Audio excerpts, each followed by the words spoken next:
Boa tarde, pessoal. A paz do Senhor. Tudo bem com vocês? Como vocês estão? Vamos continuar aqui com a tardezinha. No Evangelho de Marcos, capítulo 2, versículo 18, que diz: o jejum. Ora, os discípulos de João e os fariseus jejuavam, e foram e disseram-lhe: por que jejuam os discípulos de João e os dos fariseus, e não jejuam os teus discípulos? E Jesus disse-lhes: podem, porventura, os filhos das bodas jejuar enquanto está com eles o esposo? Enquanto tem consigo o esposo, não podem jejuar.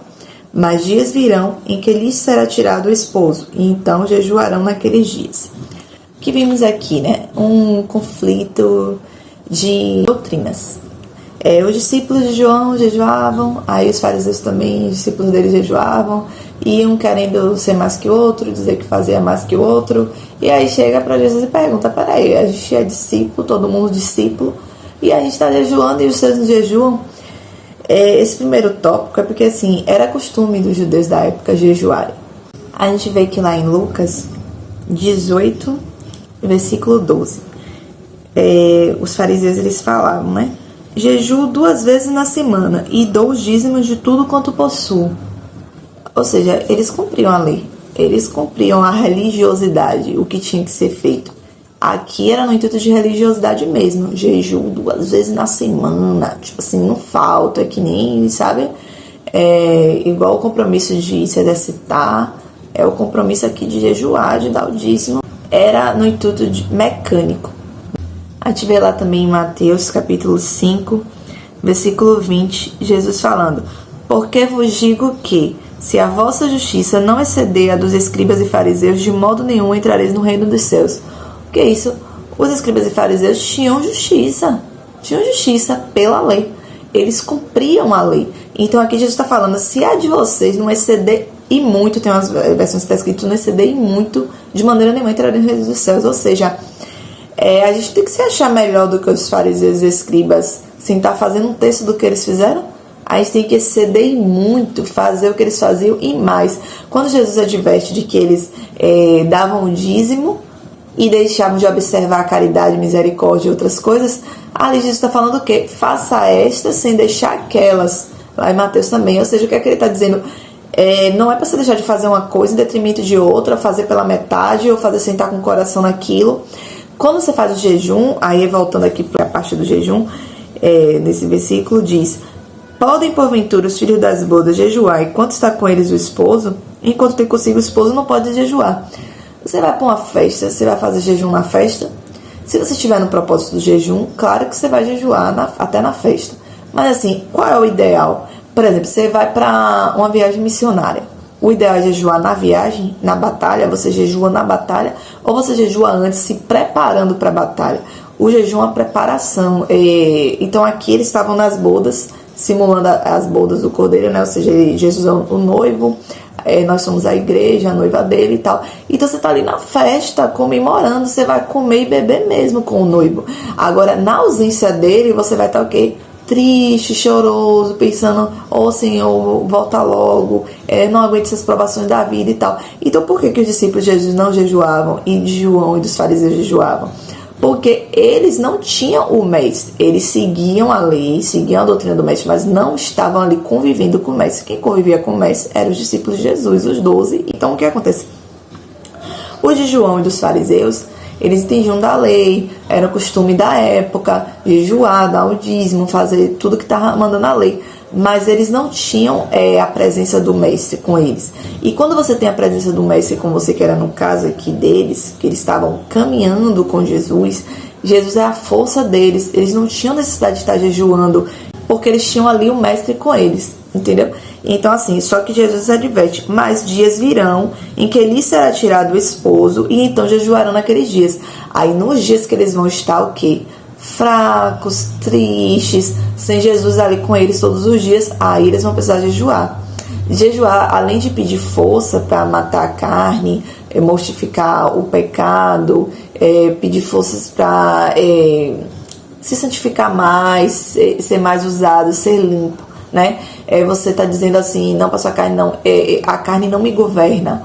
eu posso mais do que ela, é o meu espírito que governa, o meu espírito que manda. Aquilo que você mais alimenta é o que vai estar mais forte. Se você mais alimenta a carne vai estar mais forte. Se você mais alimenta o espírito vai estar mais forte. Então você alimenta o espírito com a palavra, com a oração. Porque se você só fizer o jejum de comida, só não comer, né, durante o dia, você só vai estar fazendo um jejum alimentar. Você vai estar fazendo um jejum para emagrecimento. Você não vai estar ali fazendo jejum espiritual. O jejum espiritual, você separa o tempo, você ora a Deus, apressando o jejum, você ora entregando o jejum no final, você passa o período do jejum ali se conectando com o Senhor, orando, ouvindo louvores, lendo a palavra. Esse é o jejum. E aí, com o objetivo, você pode colocar objetivo, né? Pode ser algo específico, um voto, pode ser durante a vida toda, que é o ideal, né, da santificação. Você pode fazer por um determinado momento, pode ser o jejum de Daniel, que é o jejum daquilo que você gosta, daquilo que é mais sacrificante mesmo para você, porque você não vai apresentar ao Senhor um sacrifício que não te custe nada. Então, por exemplo, se para você é mais fácil, eu odeio café. Se eu odeio café, cortar café não é jejum. Aí você, eu amo suco. Aí você corta suco, o suco é um jejum. Então você corta aquilo que você mais gosta. É chocolate, não aguento ficar sem um doce. Aí é o jejum de doce. E por aí vai, né? Aí é o jejum de Daniel. E esse outro jejum de não se alimentar, jejum de alimentos sólidos, jejum de líquidos. Aí você separa, pode ser um dia inteiro, se você conseguir, pode ser vários dias, pode ser só pela manhã, só pela tarde, só pela noite. Aí é você e Deus, entendeu? O jejum, ele não vai ser assim, não te custar nada, ele vai te custar alguma coisa. Ele vai te custar você passar suas vontades, né? Porque, por exemplo, você vai estar com fome e não vai poder comer. Até que chega um momento também que você se acostuma e não fica mais com essa fome, assim, porque você está ali tão concentrado em buscar o Senhor no seu objetivo que você nem sente fome. Mas, assim, é obrigatório fazer jejum, é uma coisa assim. Ele falou, haverá dias em que será tirado o esposo, então naquele dia jejuarão. Ele não está obrigando, mas também está dizendo que é necessário, porque em alguns momentos vai dizer, essa caixa de demônios só sai com jejum e oração. Então, assim, quem jejua, quem ora, quem lê a palavra, vai ter um algo a mais. Mas eu só leio, eu só oro. Você lê, ora e jejua, sabe? É como se você estivesse se separando totalmente. Você está se dedicando integralmente, com todas as suas forças. Você está dizendo para a sua carne que não é ela que manda, que você não vai... por exemplo, tem gente que tem um momento para ler no horário de meio-dia, por exemplo. Aí a fome tá ali falando alto, ela não tá nem prestando atenção em nada mais, ela tem que parar de ler para ir comer, para depois voltar para ler. A não ser que tenha algum problema de saúde ou enfermidade, que seja realmente necessário se alimentar em horários específicos. Fora isso, se você é saudável, isso é falta de controle, falta de domínio próprio. Muitas das vezes, a gula, por exemplo, tem a ver com isso. Uma pessoa que tem gula, dificilmente ela consegue fazer jejum, porque ela come uma caixa de bis inteira de vez, por exemplo. Aí ela, fazer jejum de doce vai ser uma coisa mais difícil para ela. A pessoa que está sempre querendo comer bastante, aí vai ver que deu horário de meio-dia, meu Deus, já tá agoniado porque tem que comer e não vai conseguir passar, às vezes, aquele horário de meio-dia sem comer, tem que pedir forças ao Senhor. Isso é um processo, não é assim da noite pro dia, né? E como eu volto a dizer, se você tem um problema de saúde que te restringe, que não dá pra fazer, não faça. Mas se você é saudável, não tem nenhum problema, é bom que consiga fazer, entendeu? Então, aqui ele tá deixando claro que haverá dias e que será necessário. E você vai sentir, saber quais dias são necessários. Aqueles dias que você está se sentindo mais fraco, que você, sim, eu tô sem força. Você tem que dar ouvidos ao Espírito Santo, porque às vezes você está consumindo tantas coisas do mundo, né? A correria mesmo, dia a dia, trabalhos, várias coisas. E você esquece de parar um momento, né? Orar ao Senhor e ver o que é que precisa ser tirado. E ter certeza que Deus vai falar com você. Amém? Vamos orar. Senhor, meu Deus, meu Pai, a Tua palavra foi linda, Pai. Pode estar aqui um pouco, Pai, sobre a questão do jejum, Pai. Pai, sabemos, Pai, que agora o Senhor não está conosco fisicamente, Pai. O Senhor está espiritualmente. E o Senhor disse aqui, Pai, que quando o noivo saísse, Pai, seria a hora de jejuar, Pai.